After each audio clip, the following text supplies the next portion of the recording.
Hello, hello, bonsoir, bonsoir. Je vous reviens aujourd'hui. Bienvenue sur ma chaîne YouTube. Welcome to my YouTube channel. Moi, c'est Huguette, l'entrepreneur, et je voudrais qu'on parle aujourd'hui d'un pan assez sérieux. C'est-à-dire quoi? Comment faire le business avec la famille? Vous savez, en Afrique, c'est pas évident. En tout cas, pas seulement en Afrique, dans tous les pays en général. Même en Europe, c'est pas évident parce que les sociétés sont parfois des sociétés familiales créées par le grand-père et ça se suit de génération en génération. Parfois, vous créez votre entreprise et vous prenez vos frères et soeurs pour qu'ensemble vous puissiez gérer. Particulièrement ici en Afrique, c'est pas facile parce que lorsque vous avez une entreprise, tout le monde compte sur vous.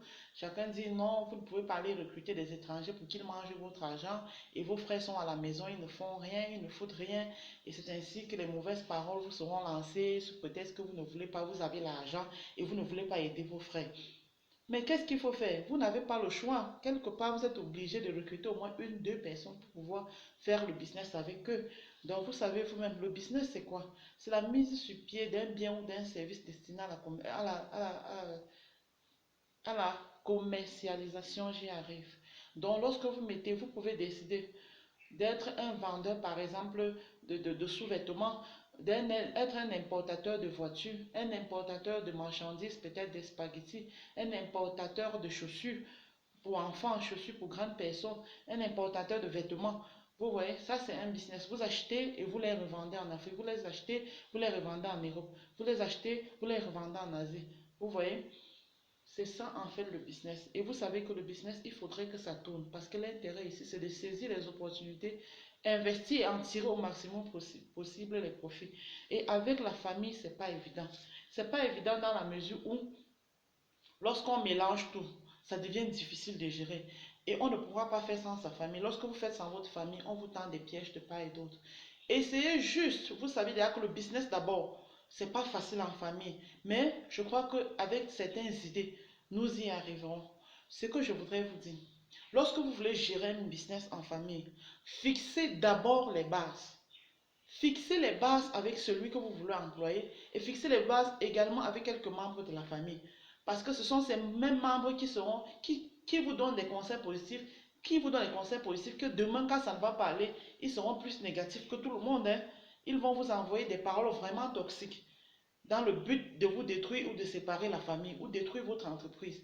Raison pour laquelle il faudrait fixer les bases. Lorsque vous prenez votre petit frère, vous décidez de travailler avec lui, vous fixez les bases avec lui et vous dites également à la maman que bon voilà et aux autres frères que voilà ce que j'ai décidé avec votre frère. Si ça ne marche pas ainsi, je le fous à la porte. C'est comme ça. Il faut fixer les bases parce qu'il s'agit du business. Soit vous gagnez, soit vous perdez. Fixez les bases. Et aussi, la séparation des postes, je parle de ce point crucial.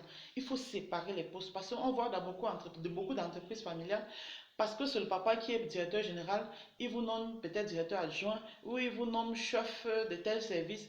Vous vous portez sur vos ailes d'aller dire à vos employés de votre pays que je veux te foutre à la porte, je vais te mettre à la porte.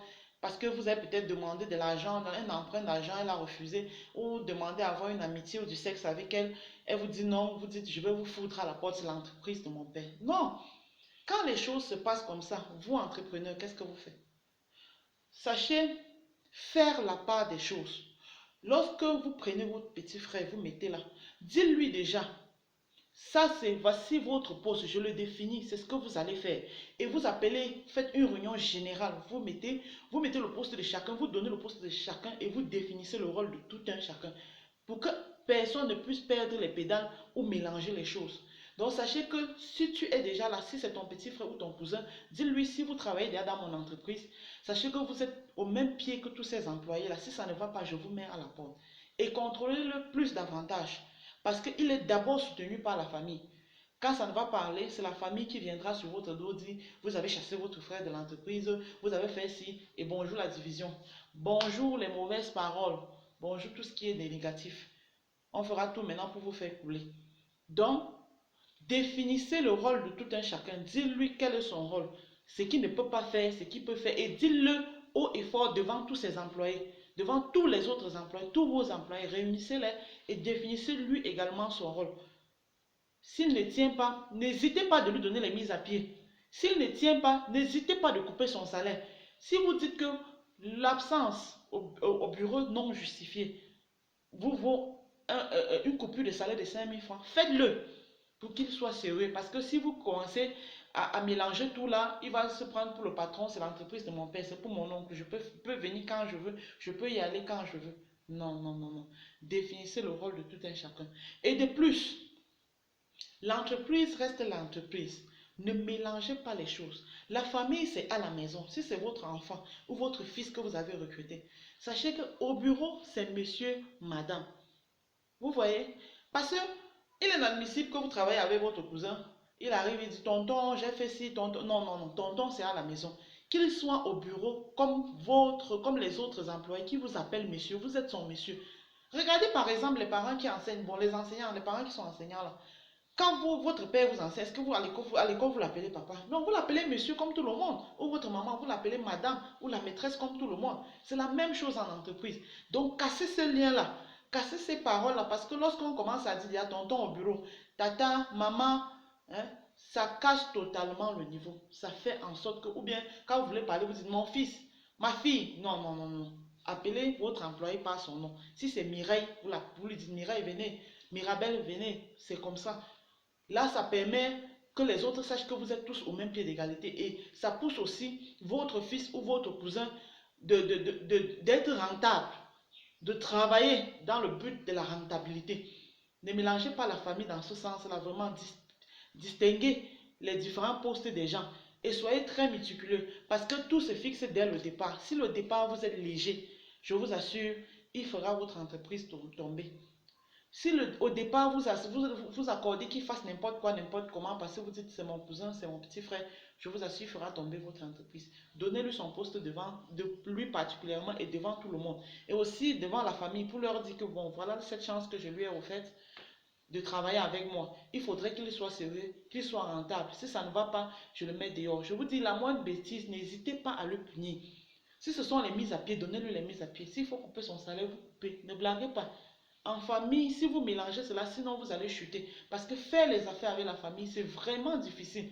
C'est vraiment difficile. Si vous ne vous décidez pas, je vous assure, vous allez chuter. Et comme c'est comme quand vous lancez dans le bon sens et que la famille adhère, que les membres de la famille que vous recruterez adhèrent, je vous assure, vous progressez franchement. Parce que non seulement il pourra assurer quand vous n'êtes pas là, et quand il est conscient que non, c'est l'entreprise de mon oncle, il faudrait que cela progresse. Il y a certaines choses que normalement, quand c'est un enfant conscient, il y a certaines choses qui c'est que je ne peux pas faire. Je ne peux pas prendre. Il faut que je surveille mes collègues dans ce sens-ci. C'est très important. Donc, vous voyez que tout est possible. On doit faire avec la famille. On n'a pas le choix. Que tu sois en Europe, ça peut être une entreprise familiale que votre père a créée avant de mourir. Ça peut être une entreprise familiale que votre maman a créée avant de décéder et laisser à un de vos frères de gérer. Vous allez faire comment? Vous allez gérer tous ensemble. Vous pouvez ouvrir votre entreprise et votre fils est diplômé. Il manque que vous travaillez. Qu'est-ce que vous allez faire? Vous allez le laisser à la merci de la société? Non, vous allez le recruter, le mettre auprès de vous, le former et le former de manière responsable. En sorte que si même demain vous ne soyez plus là et que peut-être le décès arrive, qu'il puisse gérer cette entreprise sans problème, qu'il puisse tenir cette entreprise sans que cela ne meure. Si la gestion est mal faite, je vous assure, cette entreprise va fermer même de votre vivant comme de votre mort. Ok, je vous remercie. Nous parlons ici, en fait, du rôle défini, de rôle à définir par un entrepreneur ou un homme d'affaires dans sa société avec la famille. Parce que gérer la famille, je vous ai dit, c'est pas du chocolat. Mais tout est possible si vous définissez les rôles de tout un chacun. Donc, restez scotchés. Abonnez-vous pour ne pas rater mes prochaines vidéos. Je vous assure, nous allons en parler et nous soutenir mutuellement.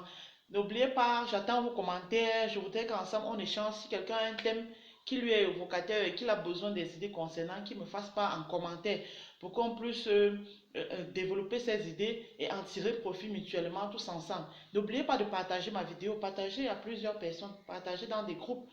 Partager ma vidéo pour que ça puisse aider plusieurs personnes parce que je sais que quand j'évoque un thème, c'est par rapport aux difficultés que j'ai fait face, c'est par rapport aux difficultés qu'une autre personne a eu à faire face. Et vous voyez que si ensemble, on se partage des idées, nous allons combattre la chute, quoi, et progresser ensemble. Je vous love.